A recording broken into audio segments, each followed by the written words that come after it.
ಬಹುಶಃ ಸೌರವ್ಯೂಹದಲ್ಲಿ ನಾವು ತೇಲ್ತಾ ಇದ್ದೀವೇನೋ ಅನ್ನುವಂಥ ಒಂದು ಅನುಭವ ನಮಗೆ ಮಾಡಿದ್ದು. ನಾನು ಯಾವುದೇ ಗುಲ್ಬರ್ಗದಲ್ಲಿ ಯಾವುದೇ ಒಂದು ಸ್ಕೂಲನ್ನು ನಾವು ನೋಡಲಿಲ್ಲ. ಓನ್ಲಿ ಸೈನ್ಸ್ ಸೆಂಟರ್ಗಳಲ್ಲಿ ಇದನ್ನು ನಾವು ನೋಡಬಹುದು.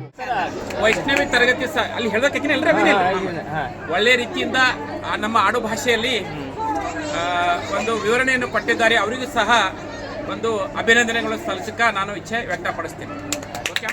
ಅದರಲ್ಲಿ ಒಂದು 9th ವಿದ್ಯಾರ್ಥಿನಿ ತುಂಬ ಚೆನ್ನಾಗಿ ಒಂದು ಸೌರಮಂಡಲದ ಒಂದು ಎಕ್ಸ್ಪ್ಲನೇಷನ್ ಅವರು ಎಜುಕೇಶನ್ ಮುಗಿತಂತ ಯಾವುದೇ ಕಾಂಪಿಟೇಟಿವ್ ಎಕ್ಸಾಮಿನೇಷನ್ದಾಗೂ ಕೂಡ ಭೋಗೇಶ್ವರ ಶಾಲೆಯಲ್ಲಿ ನೋಡಿದ್ದು ನೆನ್ಪುಳಿಯುವಂಥ ಸಿಚುವೇಶನ್ ಪ್ರತಿಯೊಂದು. ಈಗ ನಾವು ಒಂದು ನೋಡಿದಂಥದ್ದು ಈ ಕೆಳಗಡೆಯಿಂದ ಬರ್ತಾನ ನೋಡ್ತಾ ಇದ್ದೀವಿ. ಎಷ್ಟೋ ದಿನ ನಾವು ಗುಲ್ಬರ್ಗದಲ್ಲಿ ಇದ್ದೀವಿ. ಯಾವುದು ಇದು ಯಾವುದು ಕಾಜಾ ಬಂದೇನೆ ಒಂದು ದರ್ಗಾ ನೋಡಿರಲಿಲ್ಲ.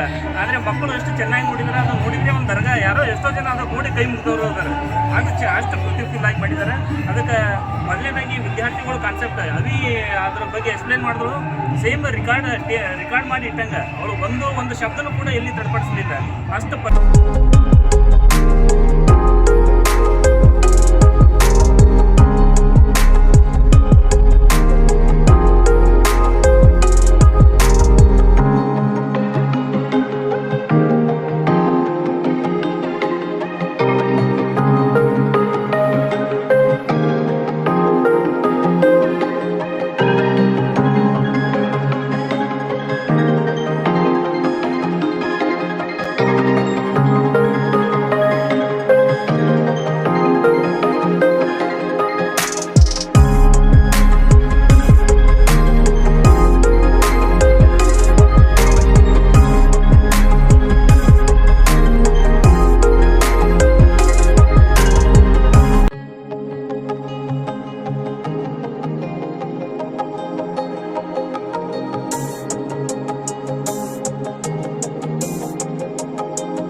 ನಮ್ಮ ಈ ಶಾಲೆಯ ಅಧ್ಯಕ್ಷರಾದ ಲಕ್ಷ್ಮೀಪುತ್ರ ಡಿ ರಾಂಪುರೆ ಸರ್ ಅವರು ನಮ್ಮ ಶಾಲೆಯಲ್ಲಿ ವಸ್ತು ಪ್ರದರ್ಶನ ಕಾರ್ಯಕ್ರಮವನ್ನು ಹಮ್ಮಿಕೊಂಡಿದ್ದಕ್ಕಾಗಿ ನಾವು 9ನೇ ತರಗತಿಯ ವಿದ್ಯಾರ್ಥಿ ಮತ್ತು ವಿದ್ಯಾರ್ಥಿನಿಗಳಾದ ನಾವು ಸೌರಮಂಡಲದ ಬಗ್ಗೆ ಪ್ರದರ್ಶನವನ್ನು ನೀಡಲು ತಯಾರಾಗಿದ್ದೇವೆ.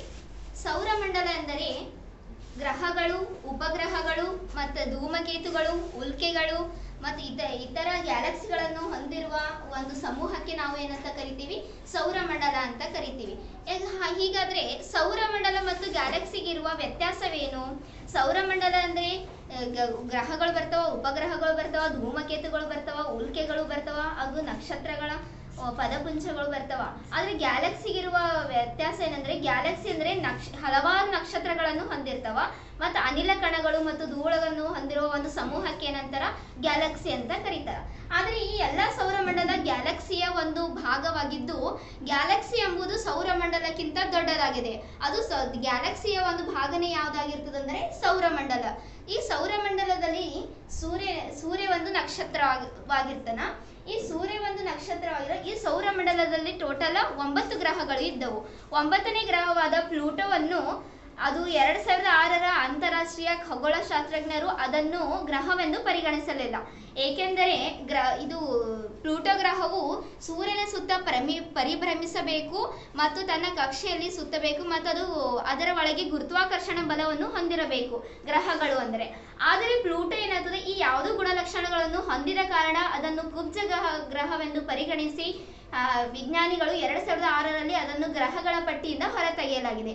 ಇನ್ನು ವಿಜ್ಞಾನಿಗಳು ಪ್ಲೂಟೋ ಗ್ರಹವನ್ನು ಇದು ಗ್ರಹಗಳ ಪಟ್ಟಿಗೆ ಸೇರ್ತದ, ಅದರೊಳಗಿಂದ ಭೂಮಿಯಂತೆ ಅದರೊಳಗೆ ನೀರು ಇರುವ ಕಾರಣ ಇದು ಮುಂದಿನ ಅವಧಿಯಲ್ಲಿ ಮುಂದಿನ ದಿನಮಾನಗಳಲ್ಲಿ ಇದನ್ನು ಗ್ರಹಗಳ ಪಟ್ಟಿಗೆ ಸೇರ್ತದಂತ ವಿಜ್ಞಾನಿಗಳು ಹೇಳ್ತಾ ಇದ್ದಾರೆ. ಇಷ್ಟ ಹೇಳಿ ನಾನು ನಮ್ಮ ಸೌರವ್ಯೂಹದ ಎಲ್ಲ ಗ್ರಹಗಳಿಗೂ ಮೂಲ ಕೇಂದ್ರ ಸೂರ್ಯನೇ ಆಗಿರ್ತಾನ. ನಾವು ಸೂರ್ಯನನ್ನ ನಕ್ಷತ್ರ ಎಂದು ಕರೆಯಬಹುದು. ಈ ಸೂರ್ಯನಿಂದ ಅತಿ ಸಮೀಪವಿರುವ ಗ್ರಹ ಅಂದರೆ ಬುಧ ಗ್ರಹ. ಅದು ಅತಿ ಶಾಖದಿಂದ ಕೂಡಿರುತ್ತದೆ. ಕುಬ್ಜ ನಕ್ಷತ್ರವಾಗಿದ್ದು ಸೂರ್ಯನ ಒಟ್ಟು ದ್ರವ್ಯರಾಶಿಯು 99%ಕ್ಕಿಂತ ಹೆಚ್ಚಾಗಿದ್ದು ಸೂರ್ಯನ ಸುತ್ತ ಈ ಎಲ್ಲಾ ಗ್ರಹಗಳು, ಧೂಮಕೇತುಗಳು ಮತ್ತು ಗ್ಯಾಲಕ್ಸಿಗಳು ಸುತ್ತುತ್ತವೆ. ಸೂರ್ಯನ ಚಲನೆ ಮತ್ತು ದೈನಂದಿನ ಚಲನೆ ಪರಿಭ್ರಮಣೆಯಿಂದಾಗಿ ಭೂಮಿಯಲ್ಲಿ ದಿನಮಾನಗಳು, ಋತುಗಳು ಮತ್ತು ನಿದ್ರೆಗಳು ಬದಲಾಗುತ್ತವೆ. ಸೂರ್ಯನ ಮೇಲ್ಮೈ ವಿಸ್ತೀರ್ಣವು 6.09 × 10⁻18 ಚದರ ಕಿಲೋಮೀಟರ್. ಸೂರ್ಯನ ಸುತ್ತ ಎಲ್ಲಾ ಗ್ರಹಗಳು ಸುತ್ತುತ್ತವೆ. ಅದರ ಮುಖ್ಯ ಕಾರಣವೆಂದರೆ ಸೂರ್ಯನ ಗುರುತ್ವಾಕರ್ಷಣ ಬಲ ಮತ್ತು ಎಲ್ಲಾ ಗ್ರಹಗಳ ಜಡತ್ವಗಳ ಸಮತೋಲನ. ಸೂರ್ಯಗ್ರಹಣವು ಯಾವಾಗ ಸಂಭವಿಸುತ್ತದೆ ಅಂದರೆ ಸೂರ್ಯ, ಭೂಮಿ ಮತ್ತು ಚಂದ್ರ ಒಂದೇ ಸಮತಲದಲ್ಲಿ ಬಂದಾಗ ಸೂರ್ಯಗ್ರಹಣವು ಸಂಭವಿಸುತ್ತದೆ. ಎಲ್ಲಾ ಗ್ರಹಗಳಿಗಿಂತ ಬುಧವು ಅತ್ಯಂತ ವಿಲಕ್ಷಣ ಕಕ್ಷೆಯನ್ನು ಹೊಂದಿದೆ. ಇದರ ವಿಕೇಂದ್ರೀಯತೆಯು 0.21 ಆಗಿದ್ದು ಸೂರ್ಯನಿಂದ ಇದರ ಅಂತರವು 46 ಕೋಟಿಯಿಂದ 70 ಕೋಟಿಯವರೆಗೂ ಹಾಗೂ 29 ಕೋಟಿಯಿಂದ 43 ಕೋಟಿ ಕಿಲೋಮೀಟರ್ ಮೈಲಿ ದೂರವರೆಗೂ ಇರುತ್ತದೆ. ಇದು ಒಂದು ಸುತ್ತು ಪೂರ್ಣಗೊಳಿಸಲು 87.99 ಬುಧವನ್ನು ತೆಗೆದುಕೊಳ್ಳುತ್ತದೆ. ಇದು ಭೂಮಿಯ ಮೇಲಿನ ಚಂದ್ರನಿಗಿಂತ 17 ಪಟ್ಟು ಬಲವಾಗಿದೆ. ಇದು ನಿಖರವಾಗಿ 2 ಬುಧ ವರ್ಷಗಳು, ಅಂದರೆ ಸುಮಾರು 176 ಭೂದಿನಗಳು ಇರುತ್ತವೆ. ಬುಧ ಗ್ರಹದ ಬಗ್ಗೆ ನಮಗಿನ್ನೂ ಸ್ಪಷ್ಟವಾಗಿ ತಿಳಿದು ಬಂದಿಲ್ಲ. ಬುಧ ಗ್ರಹವನ್ನು ಸಮೀಪಿಸಿದ ಒಂದೇ ಒಂದು ನೌಕೆ ಎಂದರೆ 1974 ಮತ್ತು 1975ರಲ್ಲಿ ಮ್ಯಾರಿನರ್ 10. ಇದು ಬುಧ ಗ್ರಹವು ಹೊರಗಿನಿಂದ ನೋಡಲು ಚಂದ್ರನಂತೆ ಕಾಣಿಸುತ್ತದೆ ಎಂದು ತಿಳಿಸಿದ್ದಾರೆ. ಸೌರವ್ಯೂಹದ ಎಲ್ಲಾ ಗ್ರಹಗಳಿಗಿಂತ ಬುಧವು 4.5 ಶತಕೋಟಿ ವರ್ಷಗಳ ಹಿಂದೆ ರೂಪುಗೊಂಡಿದೆ. ನಾನು ಶುಕ್ರ ಗ್ರಹದ ಬಗ್ಗೆ ಹೇಳುತ್ತಿದ್ದೇನೆ. ಈ ಶುಕ್ರ ಗ್ರಹವು ಸೌರಮಂಡಲದ 2ನೇ ಸ್ಥಾನದಲ್ಲಿದೆ. ಇದರ ಒಟ್ಟು ವಿಸ್ತೀರ್ಣ 460 ದಶಲಕ್ಷ ಚದರ ಕಿಲೋಮೀಟರ್ಗಳಷ್ಟು ವಿಸ್ತೀರ್ಣವನ್ನು ಹೊಂದಿದೆ. ಇದು ಸೂರ್ಯನಿಂದ 10,80,00,000 ಕಿಲೋಮೀಟರ್ಗಳಷ್ಟು ದೂರವನ್ನು ಹೊಂದಿದೆ. ಈ ಶುಕ್ರ ಗ್ರಹದ ಅರ್ಥ ಏನಂದ್ರೆ ಸ್ಪಷ್ಟ, ಪ್ರಕಾಶಮಾನ ಅಥವಾ ಹೊಳೆಯುವ ಅಂತ ಅರ್ಥ ಬರ್ತದೆ. ಇದು ಅನೇಕ ಜ್ವಾಲಾಮುಖಿಗಳನ್ನು ಒಳಗೊಂಡಿದೆ. ಇದು ಎಷ್ಟು ಅಂದ್ರೆ 167 ಜ್ವಾಲಾಮುಖಿಗಳನ್ನು ಒಳಗೊಂಡಿದೆ. ಇದನ್ನು ಅತ್ಯಂತ ಪ್ರಕಾಶಮಾನವಾಗಿ ಕಾಣುವ ಗ್ರಹ ಅಂತ ಕರೀತಾರೆ. ಮತ್ತು ಇದು ಬೆಳಗಿನ ನಕ್ಷತ್ರ ಅಥವಾ ಸಂಜೆ ನಕ್ಷತ್ರ ಅಂತ ಕರೆಯುತ್ತಾರೆ. ಇದನ್ನು ನಾವು ಬರಿಗಣ್ಣಿನಿಂದ ನಿಖರವಾಗಿ ನೋಡುತ್ತೇವೆ. ಮತ್ತು ಇದರ ಒಂದು ದಿನದ ಭ್ರಮಣೆ ಅವಧಿ ಎಷ್ಟಂದ್ರೆ ಭೂಮಿಯ 225 ದಿನಗಳನ್ನು ಕೂಡಿಸಿದರೆ ಇದರ ಒಂದು ದಿನದ ಭ್ರಮಣೆಯ ಅವಧಿಯು ಮುಗಿಯುತ್ತದೆ. ಮತ್ತು ಇದು ಅತಿ ಹೆಚ್ಚು ಕಾರ್ಬನ್ ಡೈಆಕ್ಸೈಡ್ ಅಥವಾ ಇಂಗಾಲದ ಡೈಆಕ್ಸೈಡ್ ಅನ್ನು ಹೊಂದಿರುತ್ತದೆ. ಇದು ಸಲ್ಫ್ಯೂರಿಕ್ ಆಮ್ಲದ ಮಳೆಯನ್ನು ಪಡೆಯುತ್ತದೆ. ಇದು ಸೂರ್ಯನ ಸುತ್ತ ವಿರುದ್ಧ ದಿಕ್ಕಿನಲ್ಲಿ ಸುತ್ತುತ್ತದೆ. ಇದು ಅತ್ಯಂತ ನಿಧಾನವಾಗಿ ಸುತ್ತುವ ಗ್ರಹ ಅಂತಲೂ ಕರೀತಾರೆ. ಇದರ ಒಟ್ಟು ತಾಪಮಾನ 462 ಡಿಗ್ರಿ ಸೆಲ್ಸಿಯಸ್ ಮತ್ತು ಇದು ಭೂಮಿಯ 91 ಭಾಗದಷ್ಟು ಗಾತ್ರ ಮತ್ತು 81.5 ಭಾಗದಷ್ಟು ದ್ರವ್ಯರಾಶಿಯನ್ನು ಹೊಂದಿರುವ ಕಾರಣ ಶುಕ್ರ ಗ್ರಹವನ್ನು ಭೂಮಿಯ ಅವಳಿ ಗ್ರಹ ಅಂತ ಕರೀತಾರೆ. ಮತ್ತು ಇದಕ್ಕೆ ಯಾವುದೇ ಉಪಗ್ರಹಗಳಿಲ್ಲ.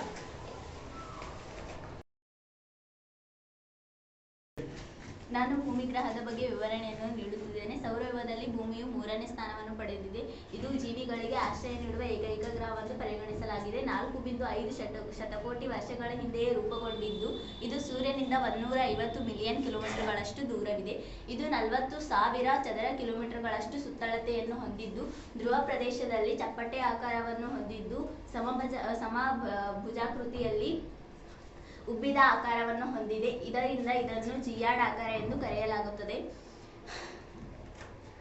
ಸೂರ್ಯನಿಗೆ ಒಂದು ಸುತ್ತು ಹಾಕಲು 365.25 ದಿನಗಳನ್ನು ತೆಗೆದುಕೊಳ್ಳುತ್ತದೆ. ಇದರಿಂದ ಋತುಮಾನಗಳ ಬದಲಾವಣೆ ಆಗುತ್ತದೆ. ಅಂದರೆ ಒಂದು ವರ್ಷ ತನ್ನ ಕಕ್ಷೆಯಲ್ಲಿ ತಾನು ಆವರ್ತನೆಯನ್ನು ಹೊಂದಲು 23.56 ನಿಮಿಷಗಳನ್ನು ತೆಗೆದುಕೊಳ್ಳುತ್ತದೆ. ಅಂದರೆ ಒಂದು ದಿನ. ಇದರಿಂದ ಹಗಲು ರಾತ್ರಿಗಳ ಬದಲಾವಣೆ ಆಗುತ್ತದೆ. ಇದನ್ನು ವಿಶಿಷ್ಟ ಗ್ರಹ, ನೀಲಿ ಗ್ರಹ, ಜಲಾವೃತ ಗ್ರಹ ಎಂದು ಕರೆಯುತ್ತಾರೆ. ವಿಶಿಷ್ಟ ಗ್ರಹ ಎಂದು ಏಕೆ ಕರೆಯುತ್ತಾರೆ ಎಂದರೆ ಜೀವಿಗಳು ಇಲ್ಲೇ ವಾಸಿಸುತ್ತಾರೆ, ಆದ್ದರಿಂದ ಇದನ್ನು ವಿಶಿಷ್ಟ ಗ್ರಹ ಎಂದು ಪರಿಗಣಿಸಲಾಗಿದೆ. ನೀಲಿ ಗ್ರಹ ಎಂದು 71% ನೀರನ್ನು ಹೊಂದಿದ್ದು 3% ಸಿಹಿ ನೀರನ್ನು ಹೊಂದಿದೆ. ಆದ್ದರಿಂದ ಭೂಮಿಯನ್ನು ನೀಲಿ ಗ್ರಹ, ಜಲಾವೃತ ಗ್ರಹ ಎಂದು ಕರೆಯಲಾಗಿದೆ. ಚಂದ್ರ ಇದರ ಉಪಗ್ರಹವಾಗಿದೆ. ನಿಸರ್ಗ ಉಪಗ್ರಹ ಎಂದು ಕರೆಯುತ್ತಾರೆ.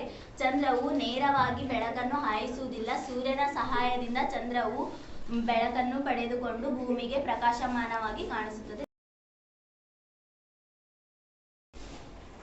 ನಾನು ಮಂಗಳ ಗ್ರಹದ ಬಗ್ಗೆ ವಿವರಣೆ ನೀಡುತ್ತಿದ್ದೇನೆ.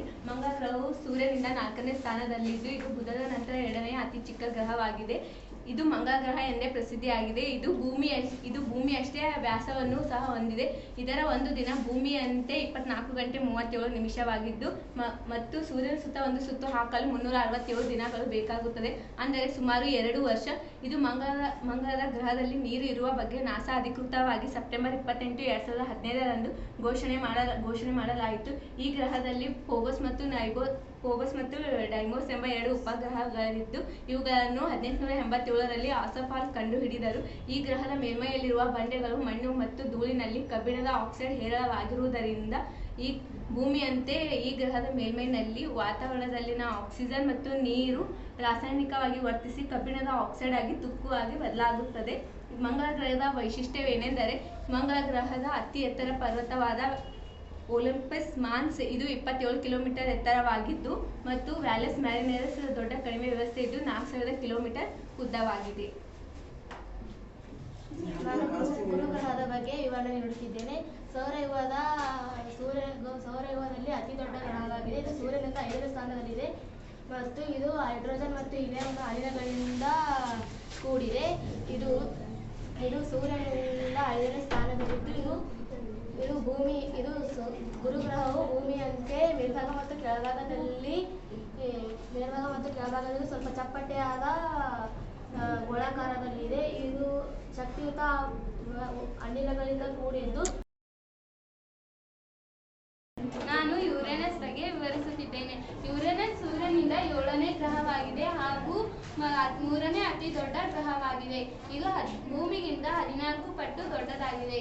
ಯುರೇನಸ್ ಅನ್ನು ಐಸ್ ದೈತ್ಯ ಗ್ರಹ ಎಂದು ಕರೆಯುತ್ತಾರೆ, ಏಕೆಂದರೆ ಇದು ಅಮೋನಿಯಂ, ಹೀಲಿಯಂ ಮತ್ತು ನೀರಿನಂತಹ ಹಿಮದೈತ್ಯ ಅನಿಲಗಳನ್ನು ಒಳಗೊಂಡಿರುವುದರಿಂದ ಯುರೇನಸ್ ಅನ್ನು ಹಿಮದೈತ್ಯ ಎಂದು ಕರೆಯುತ್ತಾರೆ. ಯುರೇನಸ್ ಸೂರ್ಯನಿಂದ ಅತಿ ದೂರ ಇರುವುದರಿಂದ ಇದು ವಿಪರೀತ ಋತುಮಾನವನ್ನು ಹೊಂದಿದ್ದು ಒಂದು ಧ್ರುವವು 42 ವರ್ಷಗಳ ಕಾಲ ಕತ್ತಲೆಯಾಗಿರುತ್ತದೆ.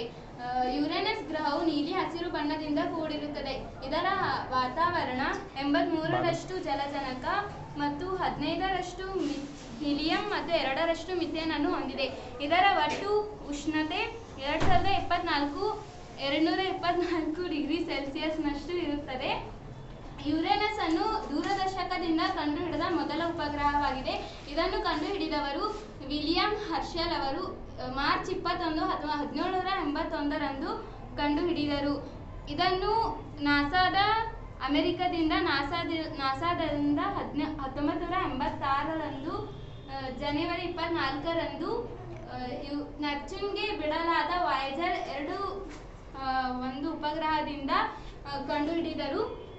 ಯುರೇನಸ್ 5 ಉಪಗ್ರಹಗಳನ್ನು ಹೊಂದಿದೆ ಮತ್ತು ಇದು 27 ಚಂದ್ರಗಳನ್ನು ಹೊಂದಿದೆ ಮತ್ತು 29 ನೈಸರ್ಗಿಕ ಉಪಗ್ರಹಗಳನ್ನು ಹೊಂದಿದೆ ಹಾಗೂ 19 ಇತರ ಸಾಮಾನ್ಯ ಉಪಗ್ರಹಗಳನ್ನು ಹೊಂದಿದೆ. ಯುರೇನಸ್ನ ಒಟ್ಟು ಭ್ರಮಣೆ 17 ಗಂಟೆ 13 ನಿಮಿಷ ಮತ್ತು ಪರಿಭ್ರಮಣೆ 84 ವರ್ಷ ಆಗಿದೆ. ನಾನು ನ್ಯಾಪ್ಚೂನ್ ಗ್ರಹದ ಬಗ್ಗೆ ವಿವರಿಸುತ್ತಿದ್ದೇನೆ. ನ್ಯಾಪ್ಚೂನ್ ಗ್ರಹವು 4ನೇ ದೊಡ್ಡ ಗ್ರಹವಾಗಿದ್ದು ಇದು ಸೂರ್ಯನಿಂದ 8ನೇ ಸ್ಥಾನದಲ್ಲಿದೆ. ಇದು ಮಂದವಾದ ಗ್ರಹ. ಇದು ಉಂಗುರ ವ್ಯವಸ್ಥೆಯನ್ನು ಹೊಂದಿದ್ದು ಇದರ ಉಂಗುರ ರಚನೆಯು ಇನ್ನೂ ವಿವರವಾಗಿ ತಿಳಿದು ಬಂದಿಲ್ಲ. ನ್ಯಾಪ್ಚೂನ್ ಗ್ರಹದ ರಚನೆ ಸೆಪ್ಟೆಂಬರ್ 23, 1846ರ ರಾತ್ರಿಯಂದು ಜಾನ್ ಚೌಕ್ ಆಡಮ್ಸ್ ರವರು ಇದನ್ನು ಕಂಡುಹಿಡಿದರು. ಇದರ ನೈಸರ್ಗಿಕ ಉಪಗ್ರಹಗಳು 13 ಇವೆ. ಅದರಲ್ಲಿ ದೊಡ್ಡದು ಮತ್ತು ಗೋಳಾಕಾರದಲ್ಲಿರುವ ಏಕೈಕ ಉಪಗ್ರಹ ಟ್ರಿಟಾನ್. ಇದರ ಭ್ರಮಣೆ 16 ಗಂಟೆ. ಇದರ ಪರಿಭ್ರಮಣೆ 165 ವರ್ಷಗಳು. ಉಷ್ಣಾಂಶ -220 ಡಿಗ್ರಿ ಸೆಲ್ಸಿಯಸ್. ಇದನ್ನು ಶೀತಗ್ರಹವೆಂದು ಕರೆಯುತ್ತಾರೆ. ಇದರ ಸೂರ್ಯನಿಂದ ಒಟ್ಟು ದೂರ 9945 ದಶಲಕ್ಷ ಕಿಲೋಮೀಟರ್ ದೂರದಲ್ಲಿದೆ.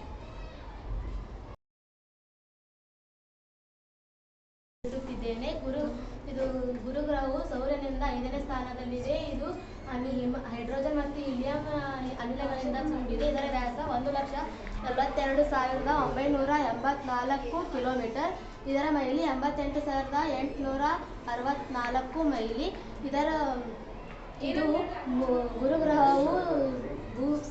ಗುರುಗ್ರಹವು ಭೂಮಿಯಂತೆ ಮೇಲ್ಭಾಗ ಮತ್ತು ಕೆಳಭಾಗ ಕೆಳಭಾಗ ಸ್ವಲ್ಪ ಚಪ್ಪಟೆಯಾದ ಗೋಳಾಕಾರದಲ್ಲಿದೆ. ಗುರುಗ್ರಹವು 63 ಉಪಗ್ರಹಗಳನ್ನು ಹೊಂದಿದ್ದು ಇದರಲ್ಲಿ 4 ಉಪಗ್ರಹಗಳನ್ನು ಗೆಲಿಲಿಯನ್ ಉಪಗ್ರಹಗಳೆಂದು ಕರೆಯುತ್ತಾರೆ. ಇದರಲ್ಲಿ ಅವುಗಳನ್ನು ಪ್ರಮುಖವಾದವುಗಳೆಂದರೆ ಅಯೋ, ಕ್ಯಾಲಿಸ್ಟೋ, ಯುರೋಪಾ, ಗ್ಯಾಲಿಮಿಡ್ ಪ್ರಮುಖಗಳಾಗಿವೆ. ಗುರುಗ್ರಹದಲ್ಲಿ ನೀರಿನ ಅಂಶವು ಬಹಳ ಕಡಿಮೆ ಇದೆ. ಇದರ ಮೇಲ್ಮೈ ಘನವಾದ ಮೇಲ್ಮೈ ವಿಸ್ತೀರ್ಣವನ್ನು ಹೊಂದಿದ್ದು ಇದರಲ್ಲಿ ಭೂಮಿಯಲ್ಲಿ ವಾಸಿಸುವಂತೆ ಜೀವಿಗಳು ವಾಸಿಸಲು ಅಸಂಭವವಿದೆ. ಹೇಳುತ್ತಿದ್ದೇನೆ. ಶನಿ ಗ್ರಹವು ಸೂರ್ಯನಿಂದ 6ನೇ ಸ್ಥಾನದಲ್ಲಿದ್ದು ಇದು ಸೌರಮಂಡಲದಲ್ಲೇ 2ನೇ ಅತಿ ದೊಡ್ಡ ಗ್ರಹವಾಗಿದೆ.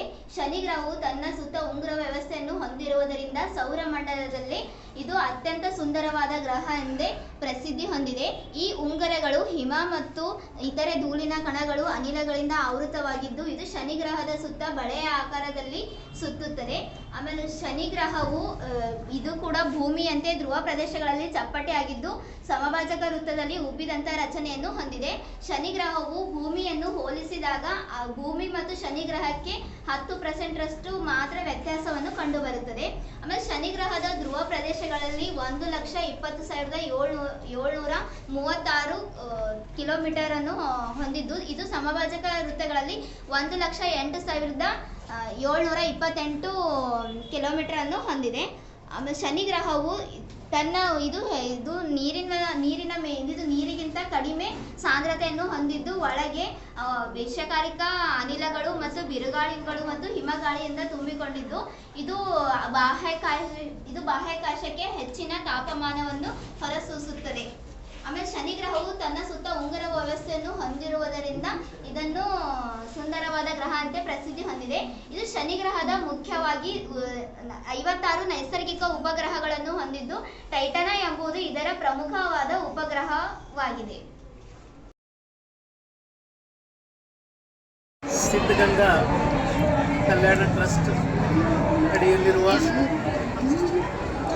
ಗಾಯತ್ರಿ ಕನ್ಯಾ ಪ್ರೌಢಶಾಲೆ, ಭೋಗೇಶ್ವರ್ ಪ್ರೌಢಶಾಲೆ, ದುಂಡಪ್ಪ ಸಾಧು ಮಹಾರಾಜ್ ಇಂಗ್ಲಿಷ್ ಆಂಗ್ಲ ಮಾಧ್ಯಮ ಶಾಲೆಯ ವಿದ್ಯಾರ್ಥಿಗಳಿಂದ ಇಂದು ಶಾಲೆಯಲ್ಲಿ ಅದ್ಭುತವಾದಂಥ ಒಂದು ವಸ್ತು ಪ್ರದರ್ಶನ ಹಮ್ಮಿಕೊಂಡಿದ್ದು ಈ ವಸ್ತು ಪ್ರದರ್ಶನವು ಅತ್ಯಂತ ಅದ್ಭುತ ರೀತಿಯಲ್ಲಿ ಇದು ಒಂದು ಮಾಹಿತಿಯ ಕಣಜವಾಗಿತ್ತು.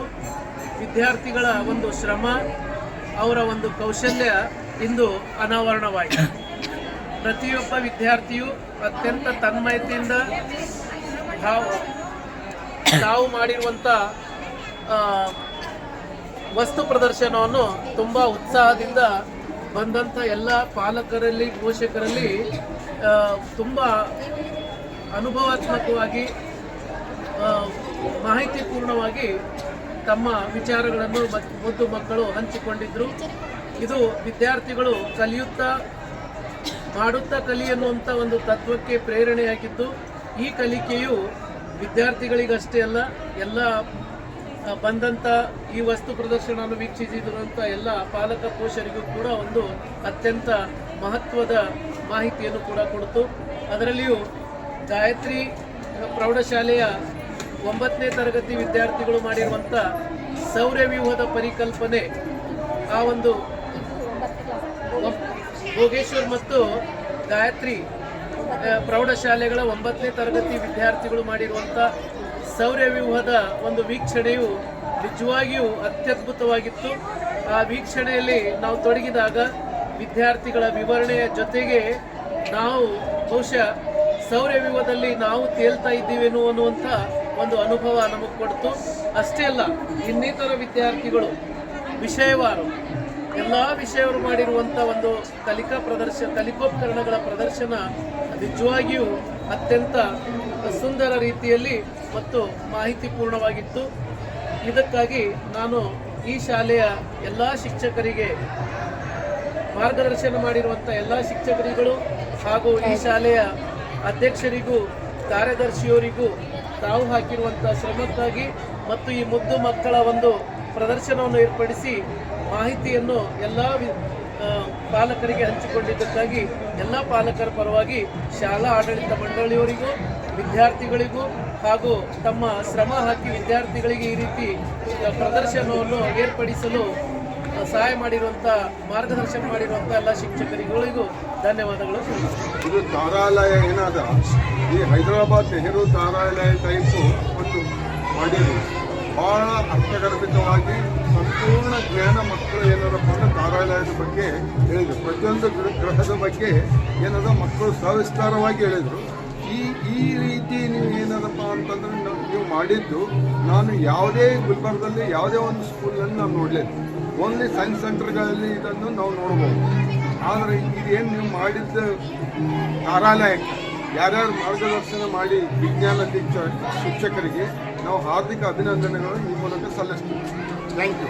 ತೋರಿಸಿದ್ದಾರೆ, ಎಲ್ಲರಿಗೂ ತಿಳಿಯೋಣ ಮತ್ತು ಬಹಳ ಶ್ರಮವಹಿಸಿ ಮಾಡಿದ್ದಾರೆ. ಅವರಿಗೂ ಮತ್ತು ಆ ಶ್ರಮವಹಿಸಿದಂಥ ಶಿಕ್ಷಕರಿಗೂ ಧನ್ಯವಾದ. ಭೋಗೇಶ್ವರ ಶಾಲೆಯಲ್ಲಿ ನಡೆದಂಥ ಎಕ್ಸಿಬಿಷನ್ ಅಲ್ಲಿ ಒಳ್ಳೆ ರೀತಿಯಿಂದ ವಿದ್ಯಾರ್ಥಿನಿ ಮನ ಮುಟ್ಟುವ ಹಾಗೆ ಏನಪ್ಪಾ ಅಂತಂದ್ರೆ ತಿಳಿಸಿದ್ದಾರೆ. ಅವರಿಗೂ ಮತ್ತು ಅವರ ಹಿನ್ನೆಲೆಯಲ್ಲಿರುವಂಥ ಶಿಕ್ಷಕರಿಗೂ ಅತ್ಯಂತ ಹೃತ್ಪೂರ್ವಕವಾದಂಥ ಅಭಿನಂದನೆಗಳನ್ನು ಸಲ್ಲಿಸಿ ಇದೇ ರೀತಿಯಾಗಿ ಮುಂದೆ ಒಳ್ಳೆ ರೀತಿಯಿಂದ ಕಾರ್ಯಕ್ರಮ ಮಾಡಬೇಕು ಮತ್ತು ವಿದ್ಯಾರ್ಥಿಗಳಿಗೆ ಸರಳ ರೀತಿಯಲ್ಲಿ ತಿಳಿಸಿಕೊಡುವಂತೆ ಮಾಡಬೇಕಾಗಿತ್ತು.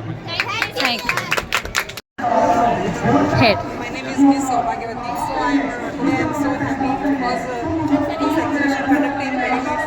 ಈ ಒಂದು ವಿಜ್ಞಾನ ವಸ್ತು ಪ್ರದರ್ಶನವನ್ನು ತುಂಬ ಚೆನ್ನಾಗಿ ನೆರವೇರಿಸಿದಂಥ ಈ ಒಂದು ಸಂಸ್ಥೆಗೆ ನಾನು ತುಂಬ ಧನ್ಯವಾದಗಳನ್ನು ಸಲ್ಲಿಸ್ತೇನೆ. ಅದರಲ್ಲಿ ಒಂದು 9th ವಿದ್ಯಾರ್ಥಿನಿ ತುಂಬ ಚೆನ್ನಾಗಿ ಒಂದು ಸೌರಮಂಡಲದ ಒಂದು ಎಕ್ಸ್ಪ್ಲನೇಷನನ್ನು ನೀಡಿದಳು. ಅವಳಿಗೆ ಕೂಡ ನನ್ನ ಕಡೆಯಿಂದ, ಆಮೇಲೆ ನಮ್ಮ ಫ್ಯಾಮಿಲಿ ಕಡೆಯಿಂದ, ನಮ್ಮ ಎಲ್ಲರ ಕಡೆಯಿಂದ ಅವ್ರಿಗೂ ಕೂಡ ಒಂದು ಪೂರ್ವಕವಾದ ಧನ್ಯವಾದಗಳನ್ನು ಸಲ್ಲಿಸ್ತೇನೆ. ಅದೇ ರೀತಿ ಈ ಕಾನ್ಸೆಪ್ಟ್ ತುಂಬ ಚೆನ್ನಾಗಿ ಮೂಡಿ ಬಂತು. ಇದನ್ನ ಒಂದು ಬ್ಯಾಕ್ಗ್ರೌಂಡ್ ಆಗಿ ಮಕ್ಕಳಿಗೆ ಸಪೋರ್ಟ್ ಮಾಡಿದಂಥ ಎಲ್ಲ ಒಂದು ಶಿಕ್ಷಕರಿಂದಕ್ಕೂ ಕೂಡ ನಮ್ಮ ಕಡೆಯಿಂದ ತುಂಬ ಒಂದು ಧನ್ಯವಾದಗಳನ್ನು ಸಲ್ಲಿಸ್ತೇನೆ. Thank you so much.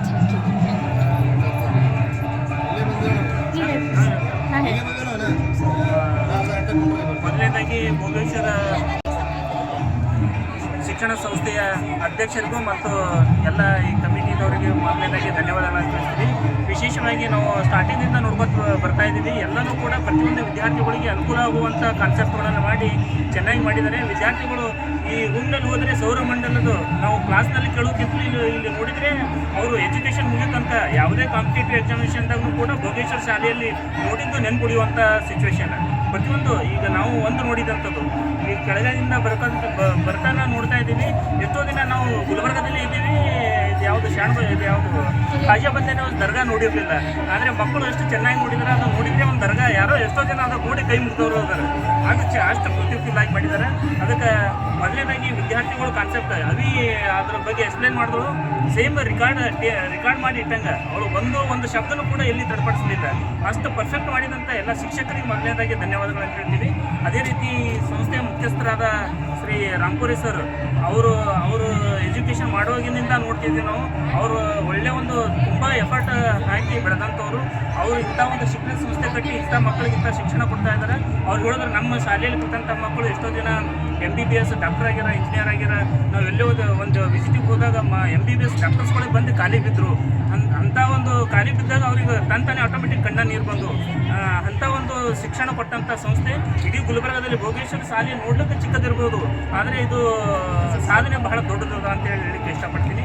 ಇದೆಲ್ಲ ಒಂದು ಒಳ್ಳೆ ಕಾನ್ಸೆಪ್ಟ್ಗಳನ್ನು ಮಾಡಿದಂಥ ಎಲ್ಲ ಶಿಕ್ಷಕರಿಗೆ ಮತ್ತು ಸಂಸ್ಥೆ ಮುಖ್ಯಸ್ಥರಿಗೂ ಧನ್ಯವಾದ.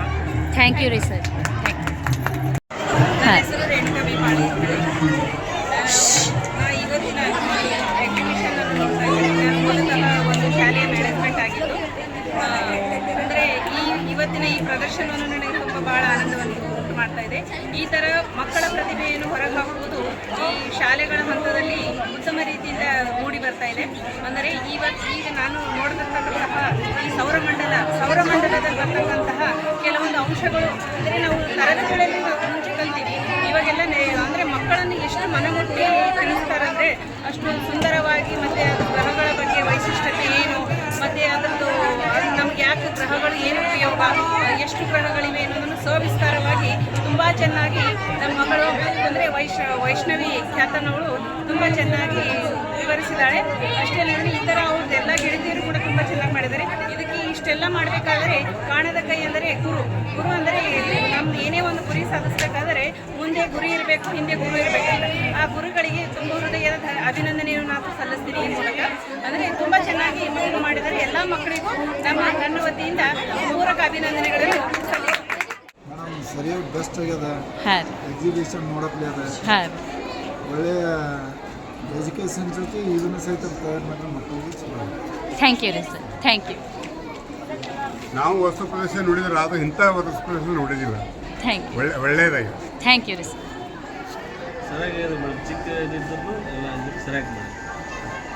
ಶ್ರೀ ಭೋಗೇಶ್ವರ ಕನ್ನಡ ಮಾಧ್ಯಮ ಹಿರಿಯ ಪ್ರಾಥಮಿಕ ಹಾಗೂ ಪ್ರೌಢಶಾಲೆ, ಶ್ರೀ ದುಂಡಪ್ಪ ಸಾಧು ಮಹಾರಾಜ್ ಆಂಗ್ಲ ಮಾಧ್ಯಮ ಹಿರಿಯ ಪ್ರಾಥಮಿಕ ಹಾಗೂ ಪ್ರೌಢಶಾಲೆ, ಗಾಯತ್ರಿ ಕನ್ನಡ ಮಾಧ್ಯಮ ಕನ್ಯಾ ಪ್ರೌಢಶಾಲೆಯ ಎಲ್ಲ ವಿದ್ಯಾರ್ಥಿಗಳು, ಎಲ್ಲ ನನ್ನ ಮುದ್ದು ಮಕ್ಕಳು ಕೂಡಿಕೊಂಡು ಇವತ್ತಿನ ದಿವಸ ವಸ್ತು ಪ್ರದರ್ಶನವನ್ನು ಇಟ್ಟಿದ್ದಾರೆ.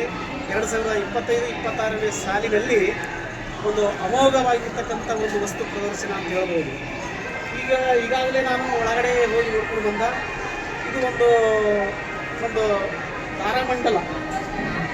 ಈ ಒಂದು ತಾರಾಮಂಡಲ ಗ್ರಹಗಳ ಬಗ್ಗೆ, ಮೊದಲಿರ್ತಕ್ಕಂಥ ಗ್ರಹಗಳೆಷ್ಟು, ಈಗಿರ್ತಕ್ಕಂಥ ಗ್ರಹಗಳೆಷ್ಟು, ಪ್ಲೂಟೋ ಅಂತಕ್ಕಂಥ ಗ್ರಹ ತೆಗೆದು ಹಾಕಲಾಗಿದೆ.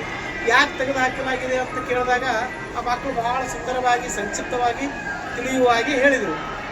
ಮತ್ತು ಉಳಿದ ಗ್ರಹಗಳಾಗಿರ್ತಕ್ಕಂಥ ಇವತ್ತು ಬುಧ ಆಗಿರ್ಬೋದು, ಗುರು, ಮಂಗಳ, ಶನಿ, ಈ ಎಲ್ಲ ಗ್ರಹಗಳ ಬಗ್ಗೆ, ನಕ್ಷತ್ರವಾಗಿರ್ತಕ್ಕಂಥ ಸೂರ್ಯನ ಬಗ್ಗೆ ಬಹಳ ಸುಂದರವಾಗಿ ತಿಳಿಸಿಕೊಟ್ಟಿದ್ದಾರೆ. ಆ ನನ್ನ ಮುದ್ದು ವಿದ್ಯಾರ್ಥಿಗಳಿಗೆ, ಮುದ್ದು ಮಕ್ಕಳಿಗೆ ನಾನು ತುಂಬ ಹೃದಯದ ಧನ್ಯವಾದಗಳನ್ನು ಖುಷಿಯಿಂದ ಹೇಳುತ್ತೇನೆ. ಥ್ಯಾಂಕ್ ಯು ರೀ ಸರ್.